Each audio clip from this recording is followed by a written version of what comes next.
Olá, seja muito bem-vindo ao segundo vídeo da nossa série falando sobre o xadrez Seirawan, ou S-Chess.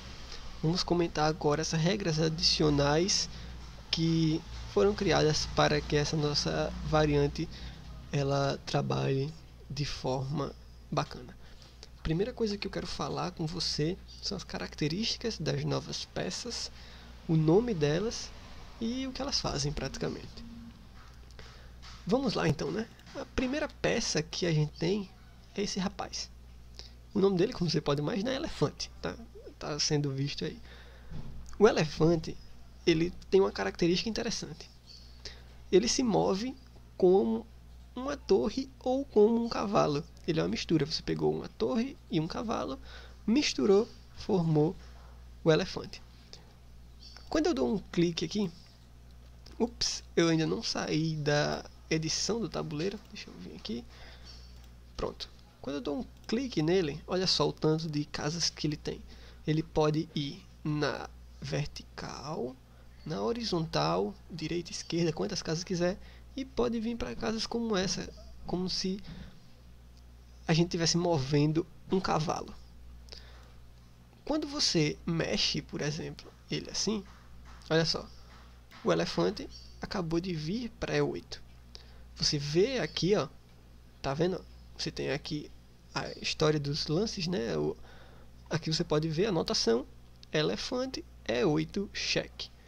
Isso daqui é um garfo, né?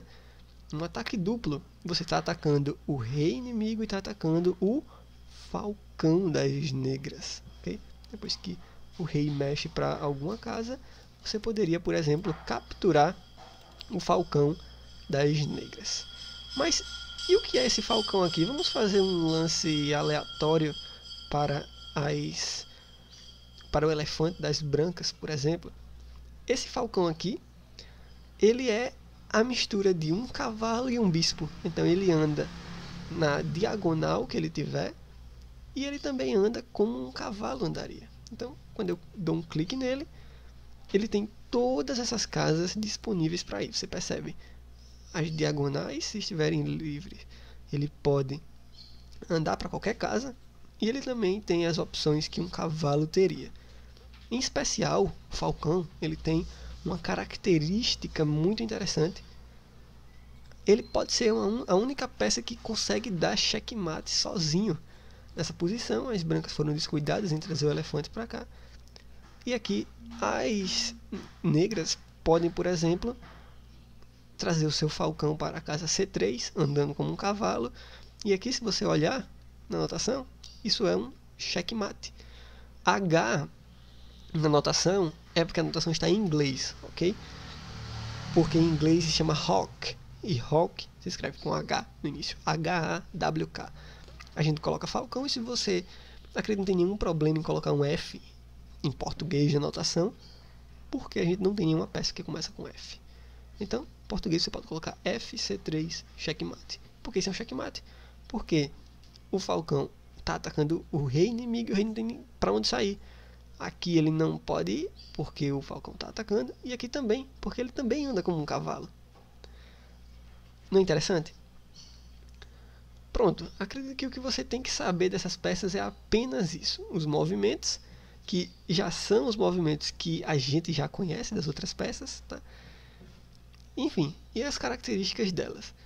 No mais, agora eu quero trazer para você, vou colocar aqui a posição inicial novamente, ok?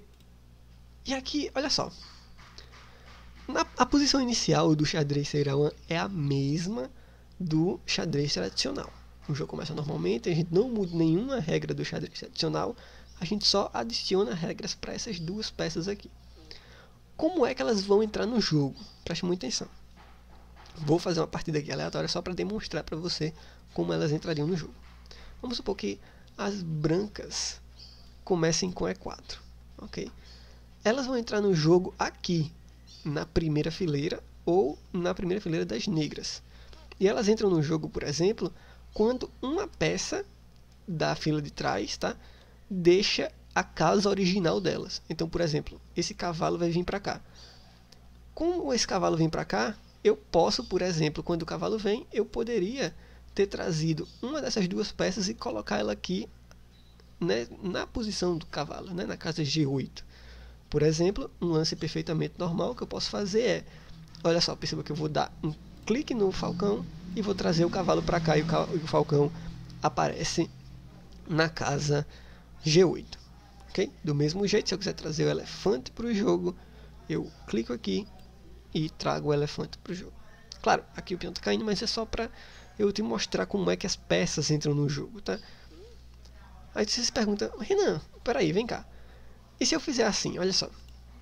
Por exemplo, se eu abro com cavalo F3, aí lance aleatório das negras, eu trago o meu cavalo de volta para G1, por exemplo. Aí eu lance aleatório. Agora eu posso, por exemplo, clicar no elefante e clicar aqui. Na verdade, ele permite aqui, ó, ele está permitindo, mas esse é um lance ilegal, tá?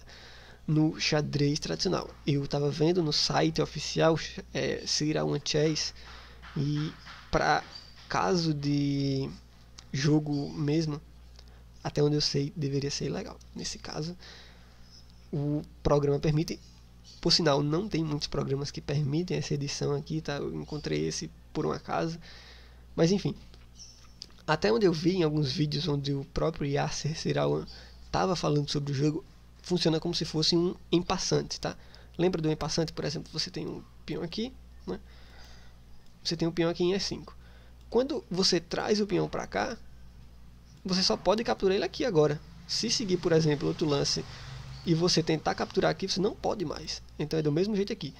Quando você volta, trouxe o cavalo, já era. Perdeu essa oportunidade de colocar uma peça em jogo, tá?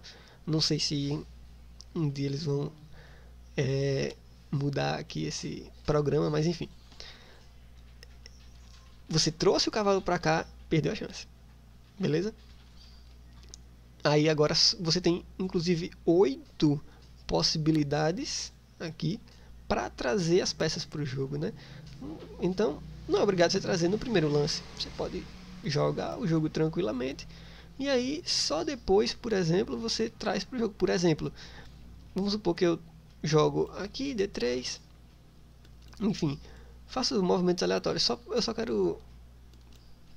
Aí vamos rocar agora. Ok? Mesmo, deixa o bispo caindo, vamos rocar.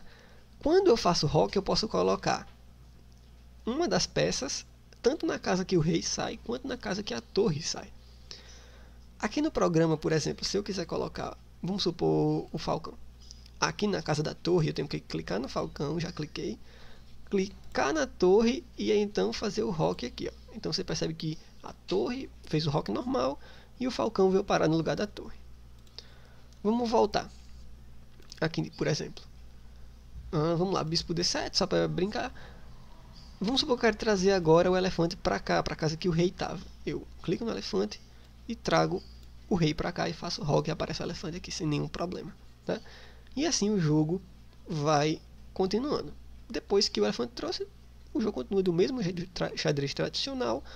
E aí as peças vão ficando no jogo tranquilamente e exercendo, inclusive jogando como elas jogariam de forma tradicional, tá? Então, por exemplo, aqui você vem trazer o cavalo para cá, você pode clicar no falcão, trazer o cavalo para cá. Aí vamos supor que eu troco. Você não quer capturar de bispo? Captura de falcão, tranquilamente. Aí vamos jogar aqui. Olha só, o falcão tem vários movimentos, tá? Ele anda para do que é canto. Você pode estar se perguntando qual é o valor das peças nesse caso. Bem, na minha humilde concepção, eu descobri também não faz muito tempo esse jogo, mas na minha humilde concepção, eu acredito que o elefante ele consegue se equiparar muito em poder com uma dama. A dama é torre e bispo, né, juntos. Se você observar bem o movimento da dama, ela se move tanto para onde uma torre se moveria, quanto para onde um bispo se movimentaria. Eu acredito que o elefante se equipara muito, porque é torre mais cavalo. Claro, ela tem algumas limitações, então não é necessariamente uma dama inteira, mas é muito, muito próximo. Algo do tipo entre 8 pontos e meio, já que a dama dizem que vale 9, então 8 pontos e meio, por exemplo. E o falcão? O falcão, se a gente for combinar bispo mais cavalo, levando em consideração 3 pontos cada um, seria 6. Mas ele tem algumas particularidades que permitem que ele seja um pouco mais, então eu colocaria uns 7 pontos. O falcão vale muito mais que uma torre. Claro, para ter uma ideia. Então, muito interessante. Eu gostei muito dessa variante. A gente vai ver depois nos vídeos futuros que tem alguns truques de abertura, teoria de aberturas muda por causa dessas peças. Enfim, você tem que estar muito atento. E claro, as ameaças que vêm depois, tudo isso é muito interessante as partidas. Eu quero só te mostrar uma coisa agora. A promoção de peões, nesse caso, é a última coisa para a gente finalizar esse vídeo. Deixa eu só finalizar aqui. Eu vou colocar um peão aqui, vou colocar o rei branco, vou colocar o rei negro e vou colocar... Não vou colocar aqui. Vamos colocar ele aqui, por exemplo. Cadê o peão negro? Pronto. Como funciona a promoção? Você pode promover o peão para qualquer peça que você imaginar. Tá? Nesse caso aqui, a promoção automática está na dama nesse caso. Se eu quiser promover para uma outra peça, eu tenho que, nesse programa, puxar para cá, mas ele me permite, tá vendo? Promover para um falcão ou para um elefante. Nesse caso, eu selecionei o elefante, promovo para o elefante normal. Na anotação, você pode ver F8 igual E, sem nenhum problema. Eu poderia pedir um falcão. Deixa eu só pedir um falcão aqui. Ok. Toda vez eu passo do falcão. Ok. Pronto. E ganho um novo falcão. Claro, não é, deve ser melhor, porque depois disso daqui, né? Aí as negras podem capturar uma dama, um elefante, mas enfim. Do mesmo jeito, as negras também podem promover para o que elas quiserem, tá? Então, só queria mencionar isso. O que muda é apenas isso. No próximo a gente vai ver alguns casos onde o falcão entra em ação, onde o elefante entra em ação, algumas características. Vamos ver alguns estudos, inclusive, do próprio Yasser Seirawan. Enfim, eu espero que vocês gostem de verdade. Forte abraço e até o próximo vídeo. Então, valeu!